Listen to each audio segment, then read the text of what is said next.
믿어지십니까? 자식들이 아무리 효도하고 겉보기에 가정이 화목해 보여도 어떤 일들은 결국 스스로 선택할 수밖에 없는 순간이 찾아오기 마련입니다. 오늘 이야기의 주인공은 78살의 노인입니다. 그녀에게는 아들과 딸이 있고 아이들은 그녀를 꽤나 살갑게 챙깁니다. 겉으로 보기에 그녀의 삶에는 아무런 문제가 없어 보입니다.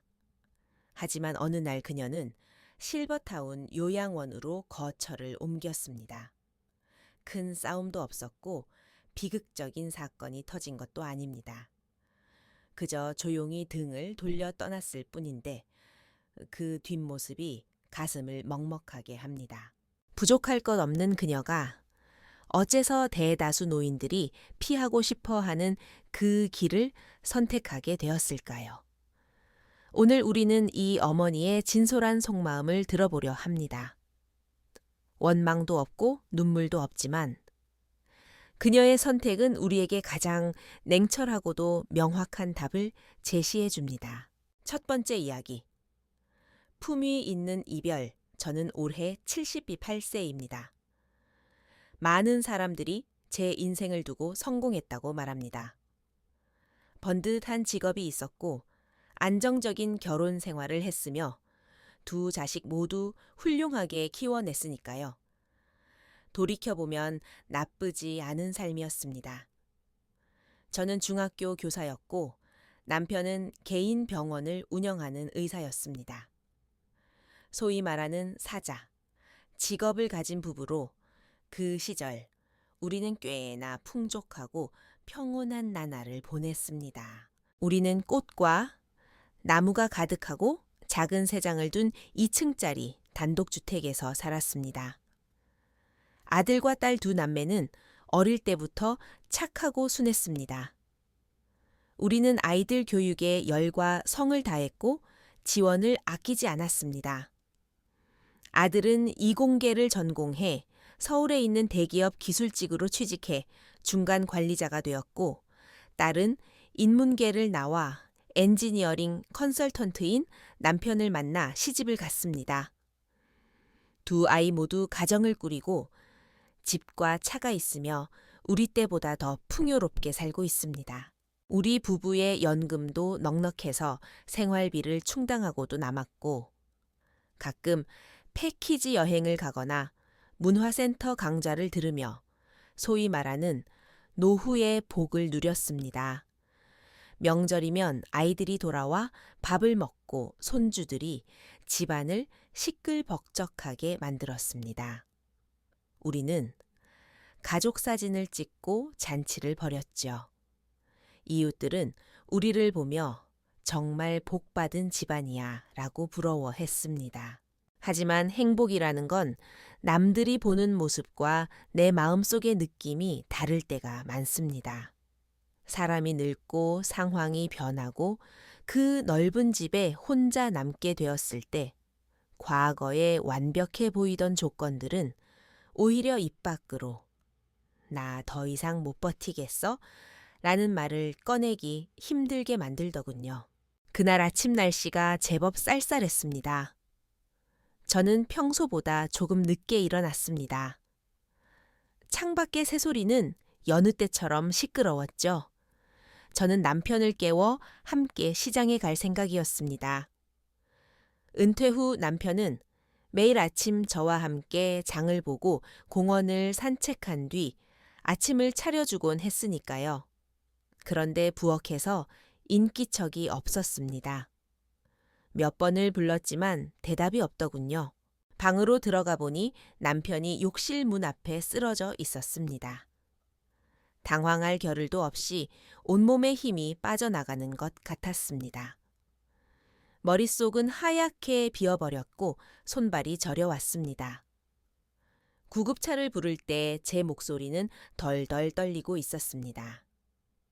병원에 도착했을 때 의사는 아주 차분한 목소리로 하지만 마치 판결을 내리듯 말했습니다. 병원 도착 전 사망 심장마비였습니다. 그날 밤 집으로 돌아와 보니 남편이 쓰던 칫솔이 담긴 컵이 그대로 있었고 벗어둔 옷이 의자 등받이에 걸려 있었습니다. 집안은 어제 남편이 살아있던 모습 그대로인데 그는 다시는 돌아오지 못할 사람이 되어버렸습니다. 저는 얼마 전 세일할 때 사둔 겨울에 입히려고 뜯지도 않은 새 잠옷을 꺼냈습니다. 그 잠옷을 끌어안고 침대에 앉아 밤새도록 해가 뜰 때까지 멍하니 있었습니다. 그 후 몇 주 동안 아이들이 오가며 장례를 치르고 뒷수습을 했습니다. 친척과 친구들이 와서 도와주었고 절차는 부족함 없이 진행되었습니다. 아들은 사진을 많이 찍어 보관하겠다고 했고 딸은 울면서 엄마 굳게 마음먹어야 해. 우리가 있잖아. 라고 했습니다. 하지만 손님들을 다 보내고 나서야 저는 진짜 현실과 마주했습니다. 저는 78이었고 곁에 있는 사람은 점점 줄어들었습니다. 남편은 떠났고 아이들은 각자의 가정과 책임이 있었습니다. 저는 둘이던 세상에서 혼자인 세상으로 내동댕이 쳐졌습니다. 그 누구도 대신해 줄 수 없는 삶이었죠. 첫 딸은 억지로 예전의 생활 리듬을 유지하려 했습니다. 아침에 혼자 장을 보고 혼자 죽을 끓여 먹고 광장에 나가 사람들이 체조하는 걸 구경했습니다. 이웃이 혼자 지내기 괜찮으세요? 라고 물으면 저는 웃으며 그럭저럭 괜찮아요. 라고 대답했습니다. 하지만 그 웃음이 얼마나 억지스럽고 우스꽝스러운지 저 스스로도 알고 있었습니다. 어느 날 밤 화장실에 가려고 일어났다가 불도 켜지 않은 든 채 식탁 모서리에 발이 걸려 넘어졌습니다. 이마를 수납장 모서리에 찧었고 피가 흘러내렸습니다. 바닥에 주저앉아 멍하니 있는데 가장 먼저 든 생각은 아픔이 아니었습니다. 내가 이렇게 집에서 쓰러져 죽으면 누가 발견이나 할까. 그 순간 진짜 공포가 밀려왔습니다. 육체의 고통보다 더 깊은 무력감이었습니다.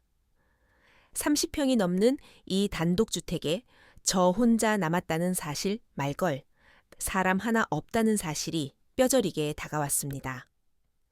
부엌의 냄비는 한 달째 2인분에 밥을 짓지 않았고 거실 소파의 절반은 영원히 비어 있었습니다. TV 소리를 아무리 키워도 뼛속까지 파고드는 정막을 덮을 수는 없었습니다. 저는 밤이 무서워졌습니다. 저녁 8시만 되면 일찌감치 씻고 문을 걸어 잠그고 집안의 모든 불을 켰습니다. 무언가를 보기 위해서가 아니라 누군가 있는 듯한 착각이라도 들게 하고 싶어서였습니다. 때로는 밥을 먹으며 혼잣말을 했습니다. 오늘 배추가 1,000원이나 올랐네. 안 사길 잘했지. 미쳐서가 아니라 하루 종일 집에서 말 한마디 안 하는 게 싫어서였습니다. 아이들이 가끔 전화를 걸어 밥은 잘 먹는지, 잠은 잘 자는지 물으면 저는 항상 잘 지낸다 걱정 마라고 했습니다. 아이들이 효심으로 묻는다는 걸 압니다. 하지만 그들이 얼마나 바쁜지 손주들이 아직 어려서 저 같은 늙은이를 보러 올 시간이 없다는 것도 압니다. 저는 생각했습니다. 정말 이렇게 계속 살아야 할까? 지금은 나를 돌볼 수 있지만 또 한 번 넘어지면 집은 너무 크고 계단은 미끄러운데 내 힘은 점점 빠져가고 있어. 일이 터지고 나서 후회하기보다 내가 직접 결정해야 한다고 생각했습니다. 난생 처음으로 집이 집 같지 않았습니다. 집이란 누군가가 찾아오는 곳이 아니라 누군가가 함께 있어주는 곳이니까요. 안타깝게도 함께함이라는 건 노력한다고 얻어지는 게 아니었습니다. 사람이 늙어가며 맞이하는 마지막 과제는 어떻게 혼자서 잘 살아내느냐 하는 것이었습니다. 그날 밤 저는 결심했습니다. 이곳을 떠나 사람이 있고 안전한 곳으로 가겠다고. 갈 곳이 없어서가 아니라 더 이상 이렇게 버티는 삶을 살 수 없어서였습니다. 제가 넘어진 날 밤 아들이 전화를 했습니다. 저는 사실대로 말하지 않고 몸이 좀 안 좋다고만 했습니다. 아들은 제 목소리가 심상치 않다는 걸 눈치챘는지 이틀도 안 돼서 저를 보러 왔습니다. 이마에 멍을 보고 아들의 얼굴이 어두워지더군요. 아무 말 없이 다음 날부터 짐을 싸기 시작했습니다. 엄마, 저랑 서울 가서 당분간 같이 지내요. 집에 빈 방이 있어요. 여기 혼자 계시는 거 도저히 마음 안 놓여서 안 되겠어요. 저는 거절하지 않았습니다. 아들 말이 맞다는 걸 알았으니까요. 이 집은 제게 더 이상 안전한 요새가 아니라 고독과 위험을 증폭시키는 빈 껍데기일 뿐이었습니다. 저는 아들네 집으로 들어갔습니다. 아파트 작은 방은 깨끗하고 정돈되어 있었고 창계는 책상도 하나 있었습니다. 아이들은 저를 위해 새 침대 매트리스를 샀다며 노인 허리에 좋은 거라고 했습니다. 며느리는 예에 바른 커리어 우먼이었습니다. 매일 아침 인사를 하고 잠자리는 편했는지 묻고 저녁 식사 후엔 차를 타 주었습니다. 하지만 제가 느낀 건 거리감이었습니다. 며느리는 조근조근 말하고 옷차림은 늘 단정했으며 웃음조차 잘 다듬어진 느낌이었습니다. 우리는 서로 예의를 차리며 조심했습니다. 저는 며느리에게 방해가 될까봐 부엌에 오래 머물지 않았고 손주가 공부할 때는 TV 소리도 켜지 못했습니다. 하루는 아이들 몸보신 좀 시키려고 요리를 몇 가지 했습니다. 다들 잘 먹고 제 솜씨를 칭찬해줬지만 나중에 보니 며느리가 제가 쓴 도마와 냄비를 따로 씻고 행주도 분리해서 쓰는 걸 목격했습니다. 저는 겉으론 내색 안 했지만 속이 좀 쓰렸습니다. 며느리는 아무 말 안 했지만 그 예의 바른 소외감은 숨길 수가 없더군요. 한 번은 며느리가 아이 학원 문제로 급히 나가면서 설거지를 부탁한 적이 있습니다. 저는 돕고 싶은 마음에 열심히 닦다가 며느리가 아끼는 유리컵을 깨뜨리고 말았습니다. 돌아온 며느리는 괜찮아요, 어머니. 다음엔 조심해 주세요. 라고 말했지만 그 괜찮아요가 사실은 다신 건드리지 마세요 라는 뜻임을 저는 알 수 있었습니다. 며느리는 제 방에 오렌지 향 디퓨저를 사다 놓으며 숙면에 좋다고 했지만 사실은 제 몸에서 나는 노인 냄새를 가리려는 것임을 저는 눈치챘습니다. 제가 예민해서가 아니라 늙으면 아무리 묻어난 마음도 차가운 디테일 앞에서는 무너지기 마련입니다. 가장 견디기 힘든 건 저녁 식사 시간이었습니다. 예전에 남편과 저는 반찬은 소박해도 밥 먹으며 도란도란 이야기를 나눴는데 여기 식탁은 너무나 조용했습니다. 아이가 학교 숙제 물어보는 것 빼고는 다들 고개를 숙이고 밥만 먹었습니다. 아들이 가끔 오늘 어디 좀 다녀오셨어요? 묻지만 대화는 거기서 끝이었습니다. 저는 그들의 리듬에 맞춰보려 노력했습니다. 혼자 버스를 타고 근처 시장에 가서 반찬거리를 사오기도 했죠. 돌아오면 텅 빈 아파트. 저는 베란다에 앉아 차를 마시며 건너편 아파트에서 빨래가 널리고 아이들이 뛰어노는 걸 보았습니다. 저는 제가 마치 이곳에 잠시 머무는 여행객 같다는 생각이 들었습니다. 귀속될 곳 없는 나그네 말입니다. 석 달을 살면서 저는 점점 말수가 줄었습니다. 할 말이 없어서가 아니라 무슨 말을 해야 할지 몰라서였습니다. 저는 제 옛집이 그리워졌습니다. 그 낡은 소파 남편이 끝까지 버리지 못하게 했던 안 열리는 서랍, 심지어 녹슨 냄비 뚜껑까지 그리웠습니다. 어느 날 며느리에게 말했습니다. 여기 밥이 입에 좀 안 맞네. 집에 가고 싶다. 며느리는 더 묻지 않고 기차표 예매해 드릴게요 라고 했습니다. 그 순간 며느리가 안도하는 게 느껴졌습니다. 아들이 역까지 배웅해주며 엄마 무슨 일 있으면 전화하세요. 정말 무리하지 마시고요. 라고 어깨를 두드렸습니다. 저는 웃으며 고개를 끄덕였습니다. 너희들도 고생하지 말고 잘 살아라. 돌아오는 기차 안에서 창밖 풍경을 보며 계속 한 문장을 곱씹었습니다. 어떤 효도는 사랑에서 나오지만 어떤 거리는 삶의 현실이다. 그들은 노력했지만 저를 오래 감당할 수는 없었던 겁니다. 저는 서운하지 않았습니다.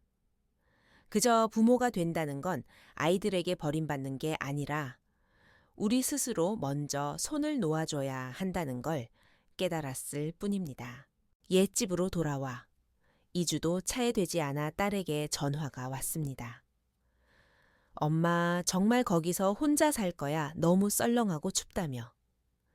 딸의 목소리엔 걱정과 안쓰러움이 묻어 있었습니다. 저는 그저 화초가 보고 싶어서 왔다고 둘러댔지만 딸은 다음 날 바로 차를 몰고 와 저를 데려갔습니다. 자기네 집 대전 근교 신도시에 며칠 있으면서 손주랑 시간 좀 보내라면서요. 딸네 집은 방 3개짜리 아담한 집이었습니다. 딸은 서재를 정리해 제 방으로 만들어 주었고 이불도 제가 좋아하는 면 소재로 바꿔 놓았습니다. 제가 좋아하는 고등어조림과 꿀떡도 사다 놓고 근처 시장 구경도 시켜줬습니다. 여긴 엄마 살던 데랑 다르지만 금방 적응될 거야. 딸은 웃으며 말했습니다. 처음엔 정말 따뜻했습니다. 딸은 어릴 때처럼 퇴근하면 제게 안겨 오늘 뭐 했어? 뭐 먹었어? 제잘거렸고 저녁엔 같이 드라마를 보며 울고 웃었습니다. 사위도 처음엔 깍듯하게 장모님 하며 퇴근 인사를 하고 전구를 갈아주거나 수도꼭지를 고쳐주기도 했습니다. 저는 여기가 내가 머물 곳일지도 모른다고 생각했습니다. 하지만 한 달이 차에 안 되어 변화가 감지되었습니다. 먼저 식탁 위 반찬 수가 줄었습니다. 딸은 회사가 바빠 장볼 시간이 없다고 했지만 저는 알았습니다. 그 다음엔 저녁 식사 후 사위가 말이 없어졌습니다. 예전처럼 말을 걸지 않고 밥 먹으며 핸드폰만 들여다보더군요. 딸이 말을 걸어도 건성으로 대답하거나 못 들은 척했습니다. 어느 날 밤 사위가 방에서 딸에게 하는 말을 들었습니다. 장모님, 계속 계실 생각이야. 우리 집 좁잖아. 공간도 빠듯하고. 딸의 대답은 잘 들리지 않았지만 사위의 그 말은 비수처럼 제 가슴에 박혔습니다. 다음 날 아침 식사 때 저는 아무것도 못 들은 척하며 말했습니다. 여기 날씨가 꽤 쌀쌀해지네. 내 늙은 몸이 못 버티겠다. 너 쉴 때 나 집에 좀 데려다 다오. 딸이 수저를 내려놓고 빨개진 눈으로 저를 봤습니다. 엄마 혹시 그 사람 때문에 그래? 나한테 말해. 저는 고개를 저었습니다. 아니야. 그냥 집에 가고 싶어서 그래. 거기가 좀 춥긴 해도 내 집이 편해. 딸은 더 묻지 않았지만 억울해하는 눈빛이 어릴 때와 똑같았습니다. 엄마는 전엔 집이 너무 조용해서 무섭다더니 이젠 또 거기가 편하다고 나 난처하게 하려는 거야 뭐야. 저는 쓴웃음을 지었습니다. 네가 알면 됐다. 딸이 한숨을 쉬며 말했습니다. 정말 엄마는 붙잡을 수가 없네. 어딜 가나 집에 가고 싶어 하고 제가 말하지 않은 진심을 저는 압니다. 노인의 일생을 온전히 떠안을 수 있는 사람은 없다는 것을요. 머물고 싶지 않아서가 아니라 그들의 일상에 가해지는 압력을 제가 읽었기 때문입니다. 사람 하나 늘어나는 건 긴장감 하나가 늘어나는 일입니다. 설령 그게 친정 엄마라도 말이죠. 우리 세대는 이 나이가 되면 압니다. 자식은 내 심장 같은 존재지만 그들의 삶에서 우리는 더 이상 중심이 아니라는 것을요. 우리의 존재가 위로가 될 수도 있지만 짐이 될 수도 있습니다. 사랑과 동거는 별개의 문제입니다. 딸네 집을 나오던 날 딸은 눈시울이 붉어져 저를 안았습니다. 저는 딸의 등을 토닥이며 말했습니다. 너 참 잘했다. 정말로. 딸이 말했습니다. 엄마 혼자 계시면 너무 외로울까봐 걱정돼. 외로움은 당연한 거야. 하지만 남에게 부담이 되는 것보단 외로운 게 훨씬 견딜만 해. 저는 그렇게 말하고 차에 탔습니다. 다시 돌아오는 차, 안전은 또 혼자였습니다. 창밖으로 스쳐 지나가는 신도시 아파트들과 편의점들을 보며 세상이 너무 빨리 변한다고 느꼈습니다. 그리고 저는 천천히 조용히 잊혀가고 있다는 걸 느꼈습니다. 이번 여행으로 확실해졌습니다. 사랑받지 못해서도 돌봐줄 사람이 없어서도 아닙니다. 그저 제 나이가 되면 스스로를 내 인생의 자리에 돌려놓고 홀로 지내는 법을 배워야 한다는 것을요. 집 앞에 도착해 잠시 멈춰 섰습니다. 몇 달 전 떠날 때와 똑같은 회색 담장, 녹슨 대문, 베란다에 시든 화분들. 문을 열자 눅눅한 곰팡이 냄새와 먼지가 훅 끼쳐왔습니다. 그 순간 저는 시간에게 버림받은 듯한 착각이 들었습니다. 하루 종일 청소를 했습니다. 커버를 빨고 부엌을 닦고 남편의 슬리퍼를 제자리에 놓았습니다. 하지만 아무리 쓸고 닦아도 이 집안의 공허함은 닦이지 않았습니다. 저녁에 국수를 삶았는데 습관처럼 2인분을 삶았습니다. 누군가 같이 먹을 것처럼 젓가락도 2쌍을 놓았죠. 식탁에 앉아 맞은편의 빈자리를 보며 깨달았습니다. 아, 그 사람은 없지. 저는 젓가락을 치우지 않고 그대로 두었습니다. 저와 마주 앉아 있도록요. 일상은 다시 원점으로 돌아왔습니다. 혼자 장 보고 혼자 밥 먹고 거실에 앉아 TV 소리를 듣는 삶. 점점 게을러졌습니다. 밥 한 솥 해서 이틀을 먹고 장아찌나 통조림으로 대충 때우고 냉장고 속 두부가 쉬어서 시큼한 냄새가 날 때까지도 몰랐습니다. 적응할 수 있을 줄 알았는데 그저 한 종류의 고독을 다른 종류의 고독으로 바꾼 것뿐이었습니다.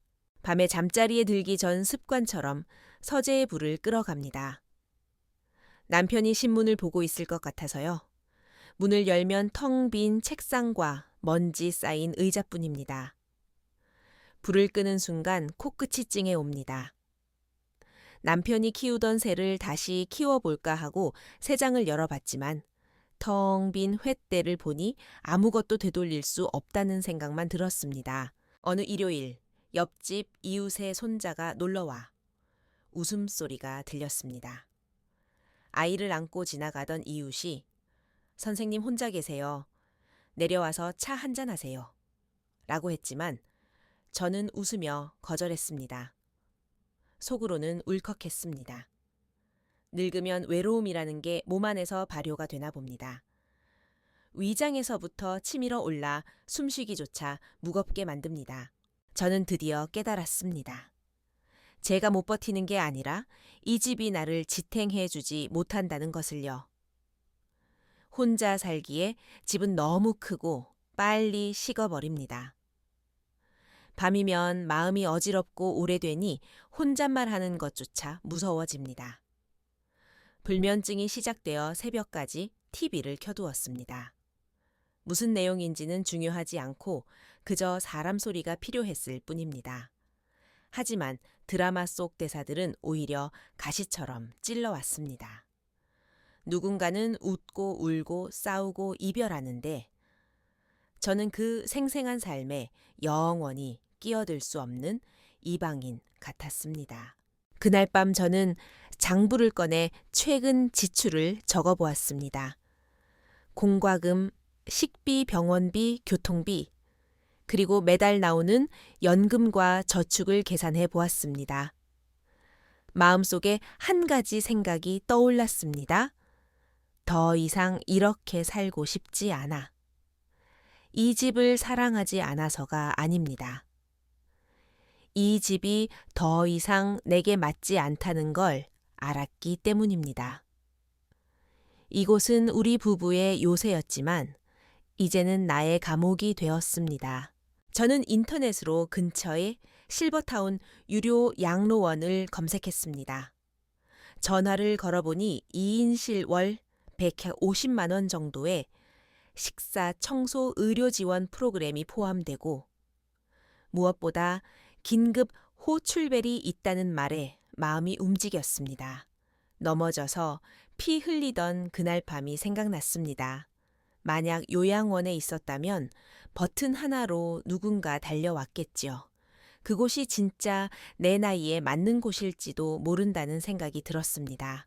요양원을 알아보던 날 저는 스스로에게 되뇌었습니다. 이건 쫓겨나는 것도 아니고 돌봐줄 사람이 없어서 가는 것도 아니야. 내가 나를 위해 선택한 거야. 하지만 결정하는 순간 마음 한구석이 시린 건 어쩔 수 없었습니다.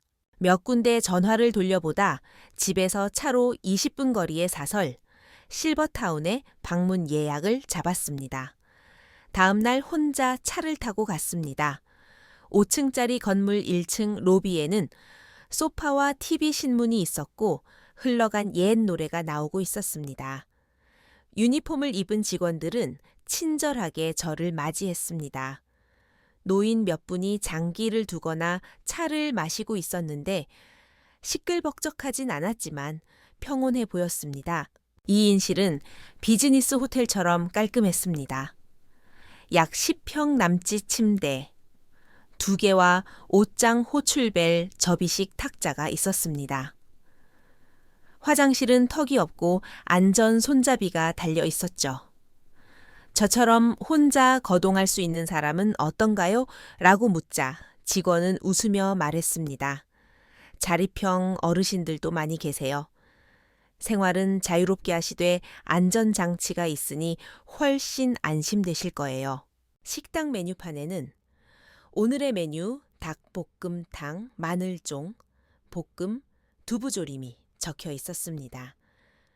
영양사가 식단을 짜고 당뇨식이나 저염식도 가능하다고 했습니다. 저는 고개를 끄덕였습니다. 이곳이 얼마나 좋아서가 아니라 드디어 내가 갈 곳이 생겼다는 안도감이었습니다. 굽신거릴 필요도 눈치 볼 필요도 없는 곳 말이죠. 집에 돌아와 재산을 다시 계산했습니다. 제 교원 연금은 월 250만 원 정도. 기본적인 생활은 되지만 시설비와 간병비 등 여유롭게 지내려면 매달 150, 200만 원 이상이 더 필요했습니다. 저축해둔 돈을 보니 젊은 시절 아이들 유학비와 결혼 자금으로 많이 써서 현금은 많지 않았습니다. 진짜 가치 있는 건 이 단독주택뿐이었죠. 시세로 약 6, 7억 원 정도. 팔 것인가 말 것인가. 수만 가지 생각이 오갔습니다. 30년을 넘게 산 집 벽 하나, 타일 하나, 문소리 하나까지 익숙한 곳. 하지만 추억이 산처럼 쌓여 있어도 이 집이 내 노후를 책임져 주지는 못합니다. 제게 필요한 건 안전한 통장 잔고와 내 인생이지 추억 속에 파묻히는 게 아니니까요. 조카들을 불러 큰 가구 옮기는 걸 부탁하고 집을 내놓겠다고 했습니다. 조카들은 놀랐지만 말리지는 않았습니다. 고모 결정을 지지해요. 고모만 편하시면 돼요. 저는 아이들에게도 전화를 걸었습니다. 아들은 잠시 침묵하더니 물었습니다. 엄마 혹시 무슨 서운한 일 있으셨어요? 저는 웃으며 말했습니다. 너희는 참 잘했다. 난 그냥 나를 위해 좀 더 편하게 살고 싶어서 그래.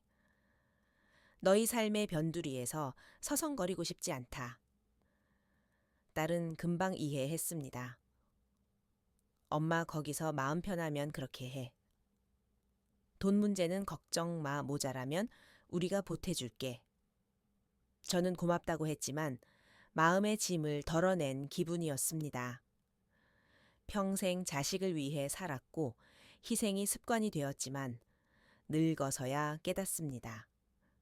나 자신을 위해 편하게 살 권리가 있다는 것을요. 그건 이기적인 게 아니라 현명한 것입니다. 정리는 고된 일이었습니다. 단순히 물건을 치우는 게 아니라 한 인생을 정리하는 일이니까요. 안방 문 앞에 서서 낡은 상자를 들었습니다. 몇 년 전 새 가전제품을 사고 남겨둔 박스인데 언젠가 쓸모 있을 줄 알았더니 제 짐을 싸는 데 쓰게 됐네요. 50년 전 남편이 결혼 선물로 사준 책상 서랍에서 남편의 쪽지들을 발견했습니다. 오늘 저녁 약 꼭 챙겨 먹어. 냄비에 생선국 있어. 누렇게 바랜 쪽지들을 하나도 버리지 못하고 일기장과 함께 챙겼습니다. 서재의 책들 중에는 노자 철학책과 시집 한 권만 챙기고 나머지는 정리했습니다. 옷장의 두꺼운 옷들은 윗집 할머니에게 드렸습니다. 식탁 위 꽃병 결혼 30주년 기념여행 때 남편이 사준 것입니다. 우리가 싸울 때마다 남편은 꽃을 사와 저기에 꽂아두곤 했지요. 저는 그 꽃병을 윗집 할머니 손에 쥐어드렸습니다. 이거 형님, 댁에 두세요. 우리도 인연인데. 할머니는 눈시울을 붉히며 고맙다고 했습니다. 베란다의 빈 세 장은 아래층 사는 김씨 할아버지에게 드렸습니다. 손자가 새를 키우고 싶어 한다더군요. 마지막으로 안방 벽에 걸린 사진들을 떼어냈습니다. 우리 부부의 결혼 사진 아이들, 졸업식 가족 여행 사진. 하나하나 들여다봤습니다. 사진 속 사람들은 웃고 있는데 마치 먼 섬에 있는 사람들 같고 저는 강기슬께서 바라보는 것 같았습니다. 남편의 영정 사진을 조심스럽게 떼어 액자를 분리하고 사진만 말아서 앨범에 넣었습니다. 모든 정리가 끝나자 집은 휑해졌습니다. 벽에 못자국 얼룩들, 소파에 커피 자국. 다시는 복제할 수 없는 흔적들만 남았습니다. 부동산 중개인을 불러 열쇠를 넘기며 딱 하나 부탁했습니다. 새로 들어올 사람한테 전해줘요. 부엌 쓰레기통은 버리지 말라고. 내가 고른 건데 쓰기 참 편하다고. 그 말을 하는데 목이 매더군요. 이사하는 날 아침 날씨가 참 좋았습니다. 저는 옷 몇 벌과 책 2권 앨범, 일기장 남편의 사진과 수저 한 벌이 든 작은 가방을 끌고 나왔습니다. 더 이상 담을 것도 없었습니다. 실버타운 픽업 차량이 도착했습니다. 문을 잠그고 열쇠를 넘긴 뒤 마지막으로 뒤를 돌아봤습니다. 현관에 낡은 슬리퍼 한 켤레가 그대로 놓여 있었습니다. 누군가 돌아오길 기다리는 것처럼. 하지만 저는 압니다. 다시는 돌아오지 않을 것임을. 실버타운에 도착해 짐을 풀었습니다. 창가 쪽 침대 창밖에는 큰 느티나무가 있어 바람이 불면 사각거리는 소리가 났습니다. 옛집 마당 소리와 비슷했죠. 옷장에 옷을 걸고 침대 머리맡에 가족 사진을 두었습니다. 제 은퇴식 때 찍은 모두가 가장 환하게 웃던 사진입니다. 룸메이트는 저와 동갑인 임 여사님이었습니다. 새로 오셨죠? 임정순이에요. 앞으로 잘 지내봐요. 이영숙입니다. 잘 부탁해요. 그녀는 아들이 셋이나 있지만 아무도 곁에 있어줄 형편이 안 되어 제 발로 들어왔다고 했습니다. 자식들 인생 방해하기 싫어서 여기 왔어요. 여기가 더 편해요. 저도 웃으며 대답했습니다. 저도 같은 생각이에요. 오후에는 봉사자들이 와서 노래 교실을 열었습니다. 서툰 솜씨로 작은 헝겊 가방을 만드는 수업도 들었죠.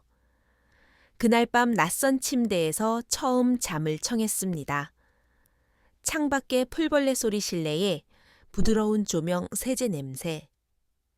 옛집처럼 익숙하진 않지만 나쁘지 않았습니다. 누워서 예실들을 떠올렸습니다. 결혼식 날 땀을 흘리던 남편의 손 아이들의 첫 울음소리, 졸업식 날 학생들과의 추억.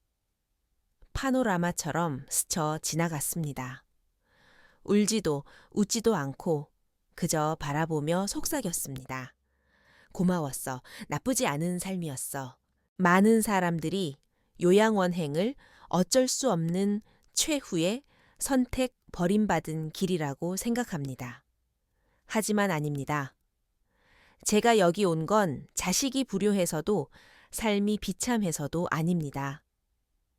그저 늙으면 어떤 길은 혼자 걸어야 한다는 걸 인정했기 때문입니다. 이제 저는 아이들에게 시간을 요구하지 않고 무언가를 억지로 붙잡으려 하지 않습니다. 저는 어머니 아내 교사의 역할을 다했습니다. 이제는 그저 나로서 살고 싶습니다. 이곳은 종착역도 포기도 아닙니다. 저에게 남은 시간을 안심하고 보낼 수 있는 퇴로이자 쉼터입니다. 사람의 온기가 있고 햇살이 있고 따뜻한 밥이 있고 깨끗한 침대가 있습니다. 밤중에 쓰러질까 두려워하지 않아도 되고 밥 짓느라 지치지 않아도 됩니다. 누군가의 짐이 될까 걱정할 필요도 없습니다. 드디어 저 자신을 놓아주고 남은 생을 온전히 살 수 있게 되었습니다. 불을 끄기 전 앨범 첫 장의 남편 사진을 보며 말했습니다. 여보 나 여기 왔어. 안심해. 창밖에 나무잎이 흔들렸습니다. 아마도 그게 남편의 대답이겠지요. 두 번째 이야기. 소주 한 잔의 진실, 당신이 가장 믿었던 사람이 보여주는 배려와 관심 뒤에 다른 계산이 숨어 있다는 걸 알게 된다면 어떨까요? 밥상머리는 시끌벅적한데 말 속에 가시가 있고 당신이 주는 돈은 그들이 말하는 효도보다 훨씬 많은데도 그 차이를 메울 수 없다면 혹은 자식과 합가해야 하나 고민 중인데 그들의 잘 모실게요 라는 말이 감동적이면서도 왠지 모를 불안감을 지울 수 없다면 인생은 드라마가 아닙니다. 하지만 현실은 드라마보다 더 지독하고 쓰라릴 때가 많습니다. 우리 세대는 자식에게 폐해 끼치기 싫다고 말하지만 사실 마음 깊은 곳에선 누군가 곁에 있어 주길 갈망합니다.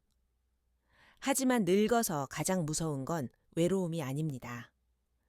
나는 진심으로 대하는데 상대방은 다른 꿍꿍이가 있다는 걸 알게 될 때입니다. 이번 이야기는 65세 남성 박민호 씨의 사연입니다. 저는 올해 65세 아내를 보낸 지 5년이 다 되어갑니다. 아내는 생전에 몸이 약해 병원과 집을 오가며 지냈고 저는 살려보려고 무진 애를 썼습니다. 하지만 나이가 드니 인력으로 안 되는 일이 있더군요. 아내가 떠나고 나서야 집안에 사람 하나가 없다는 것이 무엇인지 뼈저리게 느꼈습니다. 하늘이 뻥 뚫린 것처럼 공허하더군요. 저는 우리가 젊은 시절 대출과 적금을 털어 장만한 낡은 아파트에서 혼자 살고 있습니다. 집은 작고 낡았지만 시장병원 경로당이 가까워 살만합니다. 매일 아침 7시에 일어나 낡은 잠바를 걸치고 시장에 갑니다. 김씨? 오늘 부추 싱싱해. 이 사장 뼈 없는 고등어 있어. 이런 소소한 대화가 사실 반찬보다 더 중요할 때가 있습니다. 혼자 먹는 밥 대충 밥 한 공기에 반찬 두어 개 국 있으면 좋고 없으면 말고. 혼자 빨래하고 청소하는 게 힘들긴 해도 마음은 편했습니다. 하지만 혼자 지낸 지 오래되니 마음 한 구석이 비는 건 어쩔 수 없더군요. 재혼 생각도 해봤습니다. 주변에서 몇 번 소개를 해줬습니다.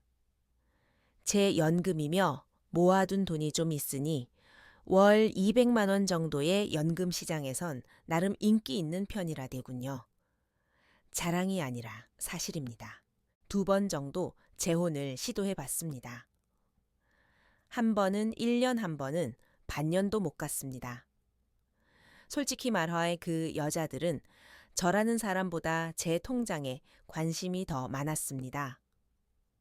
첫 번째 여자는 처음엔 살림도 잘하고 여보 소리도 잘하더니 제가 건강검진비 남겨야 하니 돈 좀 아껴 쓰자고 하자마자 표정이 싹 바뀌더군요. 제가 씻는 사이 통장을 뒤지기까지 했습니다. 2번째 여자는 더 했습니다.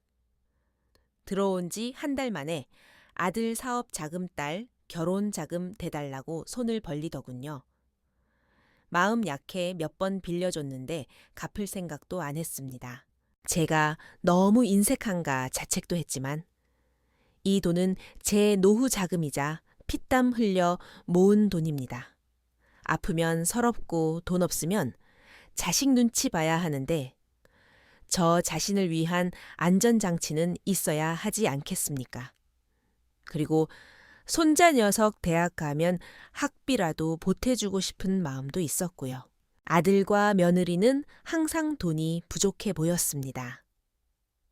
최신 휴대폰은 매년 바꾸면서도 대출금에 허덕이는 게 요즘 젊은 애들이죠. 저는 그들에게 부양받을 생각은 없었습니다. 그저 내 밥 내가 해 먹더라도 밥 먹을 때 남 눈치 보고 싶지 않았습니다. 그런데 지난 추석 제 마음이 흔들렸습니다. 추석 당일 오후 3시쯤 아들 내외와 손자가 찾아왔습니다. 손자가 가방을 메고 뛰어 들어오며 할아버지 하고 안기는데 어찌나 예쁘던지요. 제가 냉장고에서 미리 사둔 송편과 한과를 꺼내주니 입가에 부스러기를 잔뜩 묻히며 먹더군요.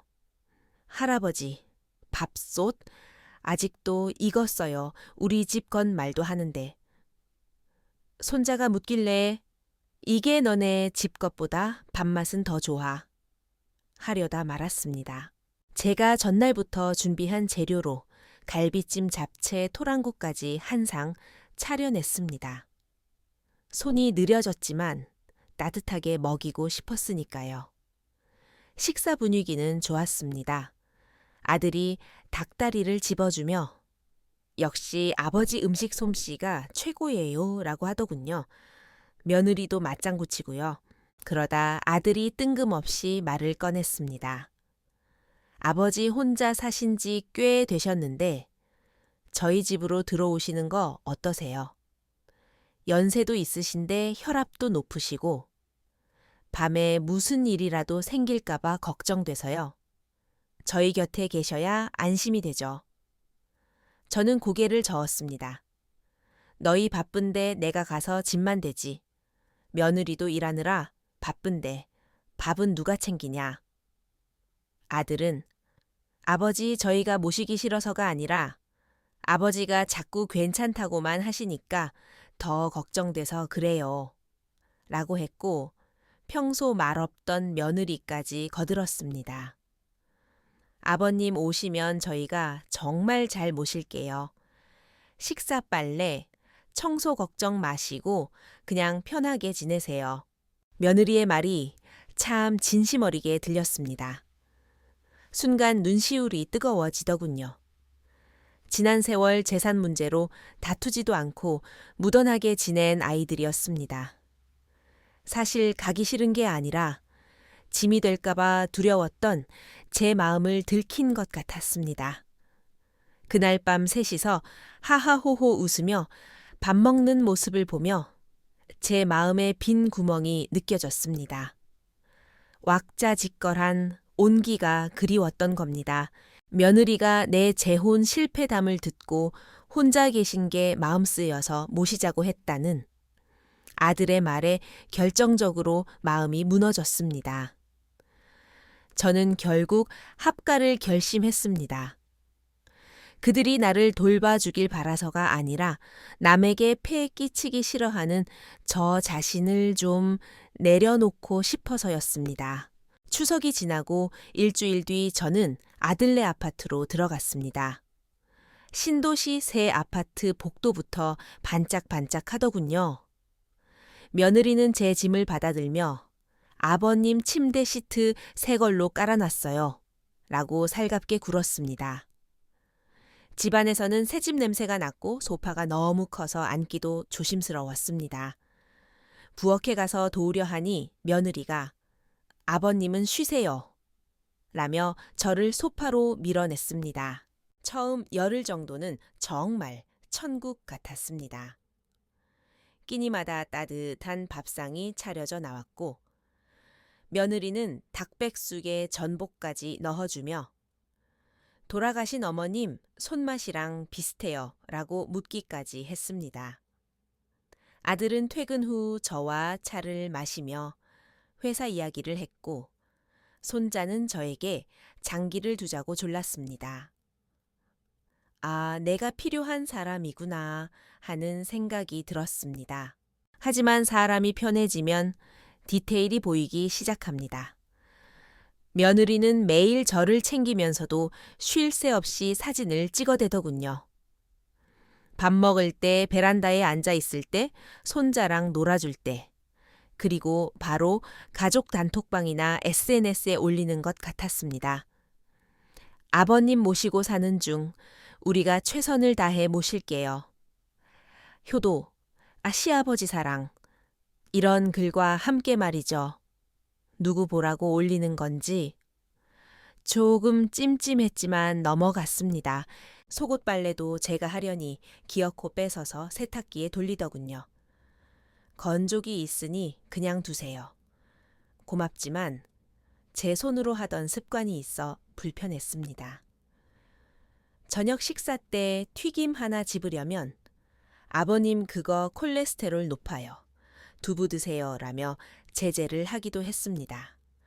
건강 생각해서 그러는 건 알지만 내 집에서 내 마음대로 먹던 때가 그리워지더군요. 무엇보다 저녁이면 부부는 밥 먹으면서 핸드폰만 쳐다봤습니다. 제가 무슨 말을 해도 건성으로 듣고요. 저는 방문 닫히는 소리가 들리면 TV 소리를 줄이고 방에 처박혀 있었습니다. 겉으로는 화목한 효도 가정의 구성원 역할을 수행하는 기분이었습니다. 그 무렵 결정적인 사건이 일어났습니다. 제가 옷장에서 정기 예금을 들려고 빼둔 현금 1,500만 원, 원문 30만 대만 달러, 환산 이 든 봉투를 꺼내고 있었는데 마침 며느리가 들어와 그걸 봤습니다. 아버님 어디 멀리 가세요? 아니 그냥 노후자금 좀 정리하려고. 며느리는 묘한 미소를 지으며 나갔습니다. 그런데 그날부터 대우가 더 극진해졌습니다. 반찬이 상다리가 부러지게 나오고 아들은 평소 안 하던 안마까지 해주더군요. 저는 나이 65에 사람 태도와 목적의 관계를 모를 만큼 어수룩하지 않습니다. 뭔가 오고 있구나 싶었죠. 그날은 금요일이었습니다. 아들이 회식이라고 늦는다더니 저녁 8시쯤 양손에 족발과 안동소주 한 병을 들고 들어왔습니다.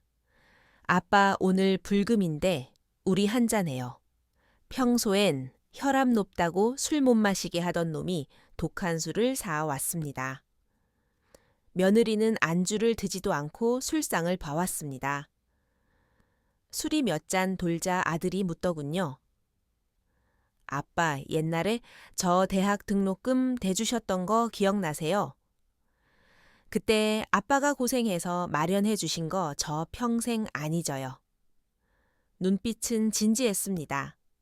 제가 감동하려는 찰나 본론이 나왔습니다. 아빠, 근데 저번에 정기 예금하신다던 그 돈 아직 있으세요?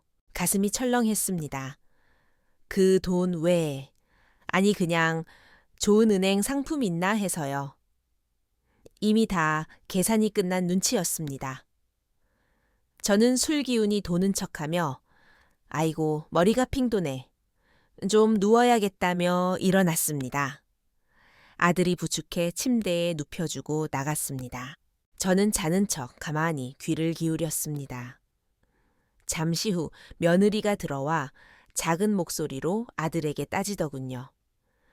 여보, 아버님, 진짜 돈 있는 거 맞아? 아까 분명히 이혼 500만 원 있다고 했지? 쉰 목소리 낮춰. 아빠 주무셔. 아니 당신이 새 차 사고 싶다고 해서 내가 모시자고 한 거잖아. 지금 우리 차 수리비만 해도 얼만데. 아버님이 보태주시면 이번 프로모션 때 국산차 신형 뽑을 수 있다고. 아빠가 지난번에 용돈 50만 원 주셨잖아. 50만 원 지금 장 보는데 하루에 3, 4만 원씩 더 깨져. 아버님 계속 계시면 우리 적자라고 당신 아버지가 돈 안 내놓으시면 나 못해. 가슴이 무너져 내리는 것 같았습니다. 양로가 수지타산 안 맞는 장사라는 건 알지만 내 자식 입에서 내 며느리 입에서 그 소리를 들으니 피가 거꾸로 솟는 듯 했습니다. 당장 나가서 소리치고 싶었지만 꾹 참았습니다. 대신 헛기침을 하며 물 좀 다오 했습니다. 둘은 화들짝 놀라 조용해지더군요. 아들이 물을 가져와 아빠 깨셨어요. 저희 TV 보고 있었어요. 라며 거짓말을 했습니다. 저는 모른 척 물을 마시고 돌아 누웠습니다. 그리고 결심했습니다. 날 밝으면 내 집으로 가겠다고. 다음 날 새벽 저는 조용히 짐을 쌌습니다. 옷 몇 벌 면도기. 혈압계는 그냥 두고 가기로 했습니다. 기념품으로 쓰라고요. 식탁 위에 봉투 하나와 쪽지를 남겼습니다. 봉투에는 현금 200만 원 원문 5만 대만 달러 환산을 넣었습니다. 어제 너희들이 한 얘기 다 들었다. 이 돈 200만 원으로 차 계약금에 보태라. 나머지는 너희가 알아서 해라. 나는 내 집으로 간다. 데리러 올 필요 없고 미안해할 것도 없다. 서로 편하게 살자. 아빠가 짐을 들고 나오는데 경비원이 어르신 오래 계신다더니 벌써 가세요. 묻길래 내 집 침대가 편해서요 하고 웃어 넘겼습니다. 택시를 타고 옛집에 도착하니 아침 8시. 낡은 현관문을 열고 들어가니 햇살이 거실에 비치고 있었습니다. 짐을 내려놓고 물을 끓여 믹스커피 한 잔을 타 마셨습니다. 낡은 등나무 의자에 기대에 앉으니 비로소 숨이 쉬어졌습니다. 베란다에 난초 화분이 말라가고 있길래 물을 듬뿍 주었습니다. 나 왔어. 이제 안 갈게. 집안 대청소를 하고 양춘면 잔치국수를 끓여 먹었습니다. 고기 없이 계란 하나 풀고 파 송송 썰어 넣은 국수 한 그릇. 소박하지만 마음 편한 맛이었습니다. 설거지를 하는데 문득 살 것 같다는 생각이 들더군요.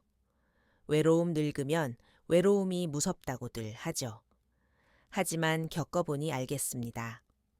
외로움보다 더 무서운 건 믿었던 사람에게 마음을 베이고 자존심을 다치는 것입니다. 그 500만 원 아들 차 사는데 안 보태주기로 했습니다. 반은 뚝 잘라 아들 빚 갚는데 보태주려다 그만뒀습니다. 대신 그 돈으로 제 자신을 위해 쓰기로 했습니다. 집안 보수하고 가사 도우미 부르고 맛있는 거 사 먹고 며칠 뒤 아들에게 전화가 왔습니다. 울먹이며 아빠 죄송해요 하더군요. 됐다. 나 화 안 났다. 그냥 너희도 편하게 살고 나도 편하게 살자.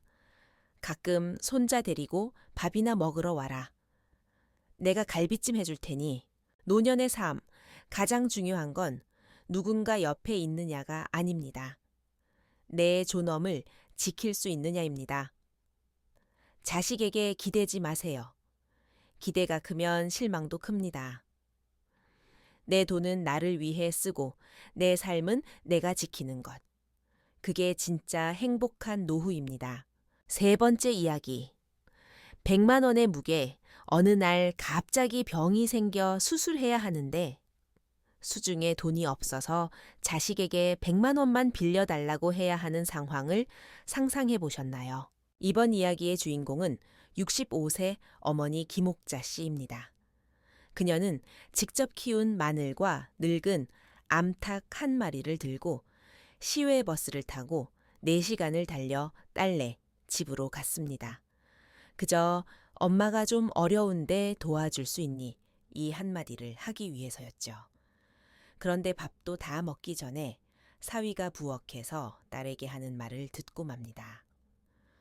그 한마디 때문에 그녀는 쫓기듯 집을 나왔고 돌아오는 길 내내 눈물을 흘렸습니다. 그녀는 무엇을 들었을까요?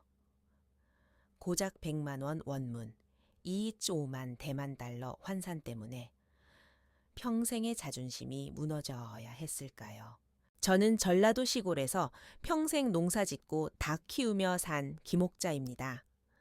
남편은 몸이 약해 병원비가 달마다 들어갑니다.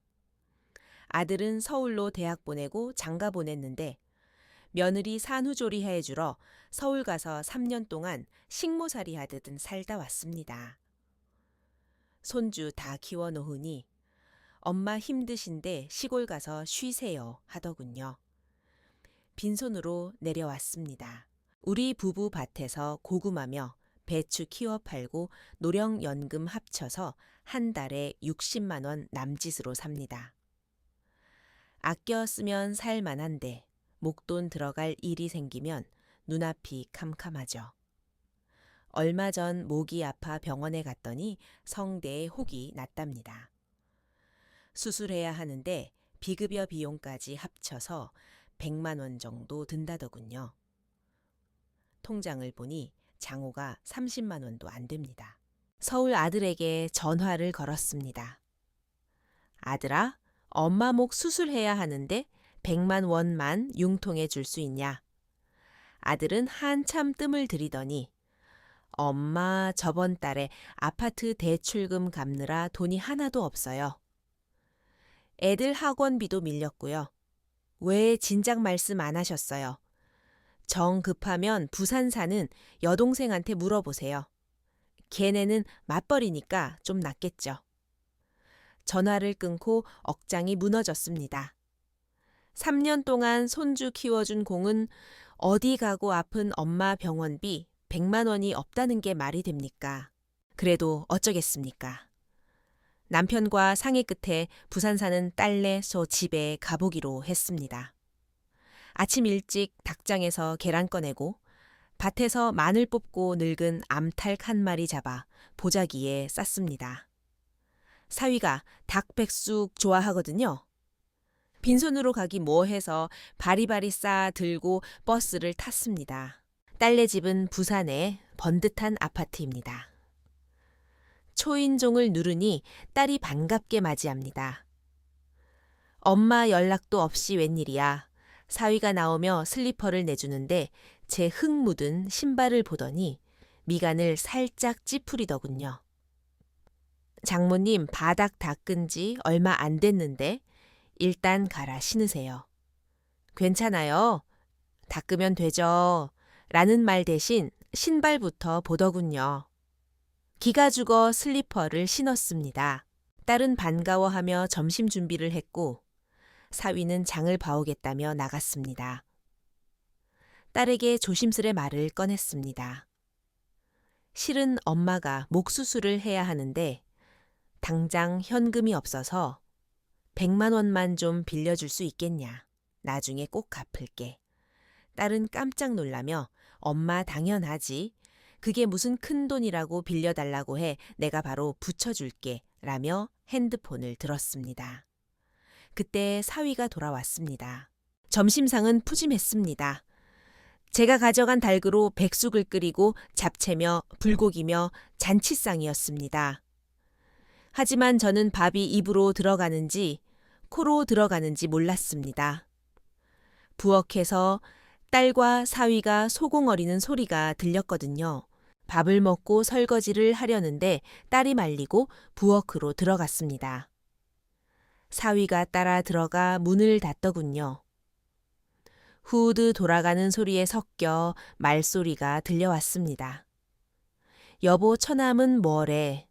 장모님 아들네 집에서 3년이나 애 봐주셨잖아. 근데 병원비는 왜 우리 보고 내래. 오빠가 지금 돈이 없대잖아. 그리고 엄마 아픈데 그게 문제야. 아니, 당신 오빠 아파트 살 때 당신 결혼 지참금까지 끌어다 썼잖아. 근데 이제 와서 나 몰라라 해 100만 원이 큰 돈은 아니지만 이건 공평함의 문제야. 처남이 안 내면 우리도 못 내. 당신 진짜 이럴 거야 우리 엄마야. 내 말 들어. 당신 자꾸 이러면 나도 가만 안 있어. 거실 소파에 앉아 그 소리를 듣는데 온몸의 피가 다 빠져나가는 것 같았습니다. 내 병원비가 자식들 부부 싸움의 원인이 되고 공평함을 따지는 계산기가 되다니요. 사위가 거실로 나오더니 봉투 하나를 쥐어주며 말했습니다. 장모님, 이거 차비하세요. 5만 원 넣었습니다. 가실 때 과일이라도 사가시고요. 그 5만 원짜리 지폐가 제 뺨을 때리는 것 같았습니다. 저는 벌떡 일어나 짐을 챙겨 나왔습니다. 딸이 따라 나오며 울먹였지만 뒤도 돌아보지 않았습니다.